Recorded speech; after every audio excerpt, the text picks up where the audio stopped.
Advocates for autonomous vehicles, otherwise known as AVs, argue that widespread adoption would boost the overall safety of motorists.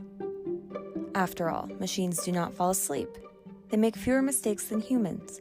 They do not become angry, text, or drink, and they follow traffic laws. Autonomous vehicles also provide a less stressful driving experience. Commutes can be long and exhausting. A self-driving vehicle minimizes the stress, navigating through traffic while the driver sits back and relaxes. Optimal navigation will improve congestion and save on fuel costs as well. And since the chances of an accident are lower, insurance premiums should fall. Finally, self-driving vehicles provide the elderly and the disabled with additional transportation options. But critics have raised several concerns.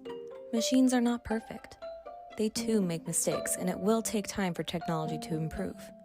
For example, sensors often don't operate during bad weather conditions.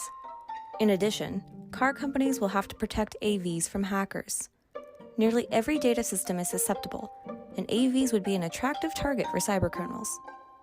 Can you imagine the chaos if AVs were hacked?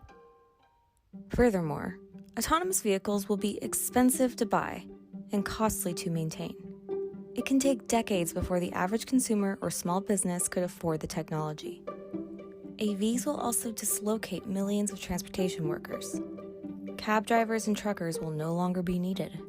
And while the debate continues, car companies including Ford and Toyota have invested heavily in autonomous vehicle technologies. Countless EV startups have raised impressive capital as well. Meanwhile, federal legislators are busy drafting legislation for a national AV regulatory framework. Perhaps now, as momentum builds, it's time to ask the people, the consumers, what they actually think.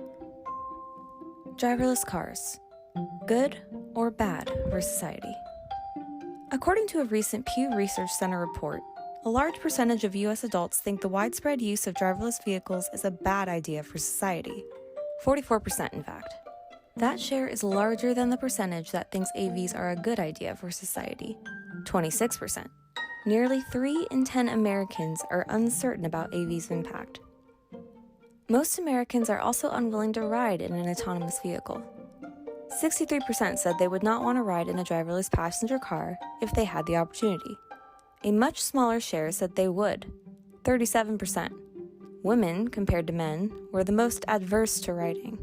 Approximately 7 in 10 women would refuse the opportunity. Only 5 in 10 men would do the same. Those over 50 years of age were notably reluctant as well. About 75% reported that they would not ride. Even a majority of 30 to 49-year-olds say they would not ride. The reluctance extends to sharing the road. Over half, 55%, say they'd be uncomfortable sharing the road with driverless vehicles. The youngest age group, 18 to 29-year-olds, expressed extreme discomfort. About a third of 18 to 29-year-olds say they'd be extremely or very uncomfortable. That's the highest percentage among age categories. So let's talk the negatives. Large majorities, 83%, say that the autonomous vehicles would definitely or probably cause higher unemployment among people who make a living by driving others or delivering items with passenger vehicles. In addition, over 75% believe driverless vehicles would be easily hacked and present certain risks for the public safety. Finally, a large share of the public, 46%, reported that the widespread use of AVs would also increase the gap between higher and lower income Americans. Nearly 30% said driverless vehicles would increase the number of people killed or injured in traffic accidents. So what are the positives? 7 in 10 Americans did agree that AVs would give people with disabilities greater freedoms, and 55% believe that if AVs become widely available, commutes would be much less stressful.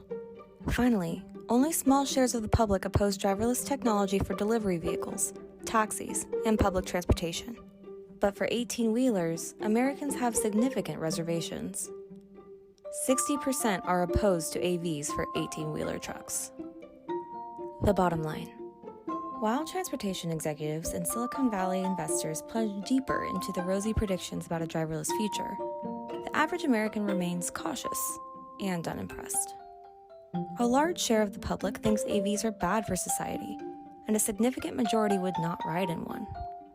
While many Americans do appreciate the benefits of AV, many more cite the considerable loss of transportation employment, risk to public safety, and the potential for autonomous technology to exacerbate economic inequalities.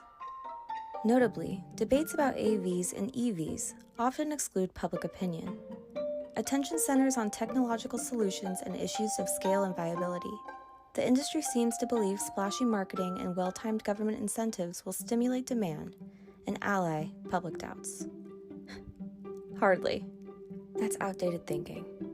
It's reminiscent of a bygone era when Americans trusted technological developments, had confidence in business, media, and political institutions, and held experts and scientists in high regard. Now, the public raises an eyebrow. Technologies are scrutinized, and they are also politicized. A thick veneer of partisanship motivates many consumers and must be avoided to communicate effectively. Heavy-handed attempts by the Biden administration to advance EVs and COVID-19 vaccines demonstrate the point.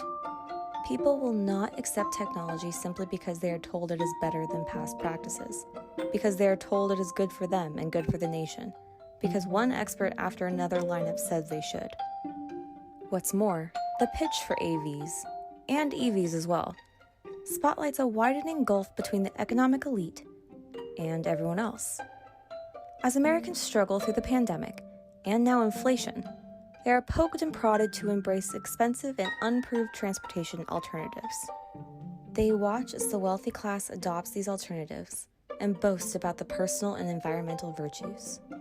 Of course, this is not the way to persuade a wary public. A widespread use of AVs and EVs is decades away by most rational accounts. The rush to make that future a reality borders on delusional and disregards public concerns. There are many complicated ethical and moral issues that remain unsolved and contribute to the public's caution. People are therefore skeptical and apprehensive about autonomous cars and autonomous technologies.